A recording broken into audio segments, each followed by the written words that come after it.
I'm Alex from Holly, and today we have Justin Nunley's TRX here. We're going to be installing our Diablo Sport Trinity 2 with PCM swap. This is a very simple install. You just need some basic hand tools, and you can do it at home in less than an hour. The first part of the install includes installing the bypass module. In this application, it's underneath the dash near the OBD2 port. There's two connectors for it, so you'll just get underneath there, plug this in, and then we supply some zip ties so you can move it up out of the way, keep everything nice and safe. So we'll go ahead and do that now. For the next part of the installation, you'll take your Trinity 2 and the supplied OBD2 cable, and you'll go ahead and you'll plug it into the vehicle, and what you need to do is take the factory PCM information off of the vehicle, and it'll store it onto here, so when you install the new PCM, you can upload it.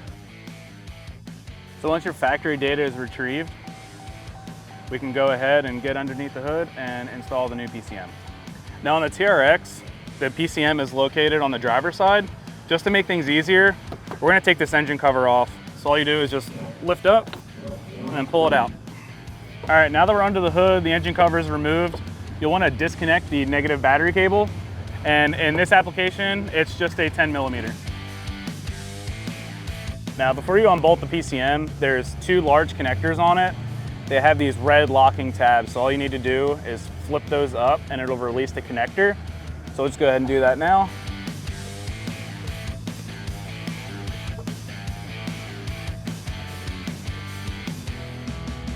You just set those out of the way. And then this one has 3 bolts on it. So there's one here, 2 on this side. They are 8mm.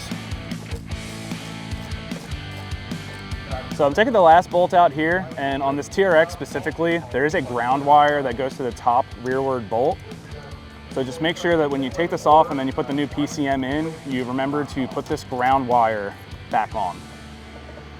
So with that last bolt out, I will take the PCM out of the vehicle, just like that. The installation is just reverse order of the removal of the factory PCM. You'll just slide it into place, bolt it up, and then we'll reconnect the negative battery cable.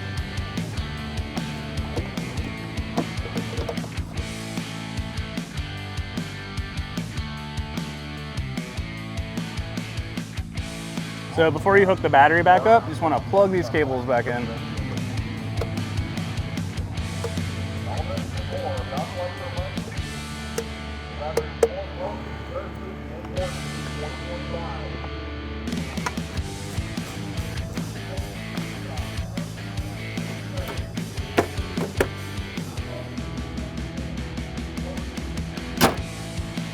So now that the PCM is installed, we went ahead and backed up the factory data that we pulled off the factory PCM, and we just went ahead and married it to the device and then uploaded all that information. So essentially, once we run through this prompt here, it's going to run like normal.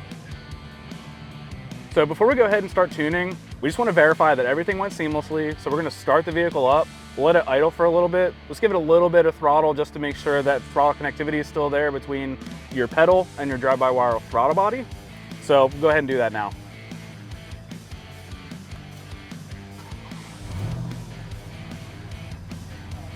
So now that everything's verified, we want to go ahead and start tuning.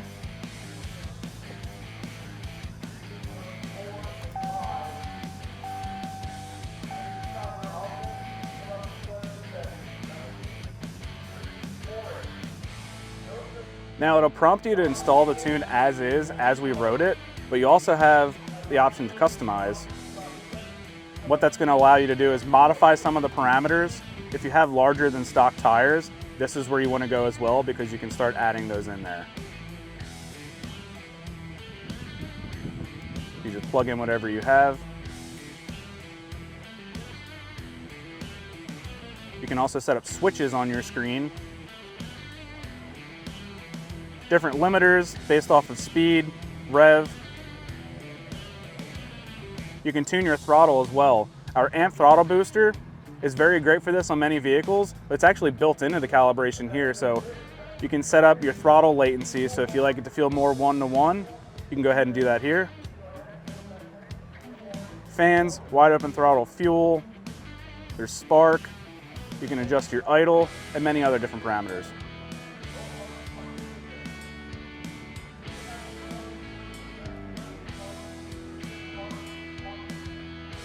So we successfully rode a tune on Justin's TRX. We're going to route the cable and mount the Trinity 2 with our suction cup mount on the windshield, and then we'll get him back out on the track. So yesterday, Justin ran a 1299 at 106 miles per hour. It spun a little bit off the line, surprisingly, being that it's an all-time four-wheel drive truck. So we'll get him out on the track now. He's definitely gonna feel more of a difference between the 0 to 60. So we'll see if we can get that 60 foot down and if he can increase his reaction time as well. I ran a 12.591 at 108 miles an hour. There's slip. But once everything's calibrated, you're good to go. You just get in, fire it up, and experience more power.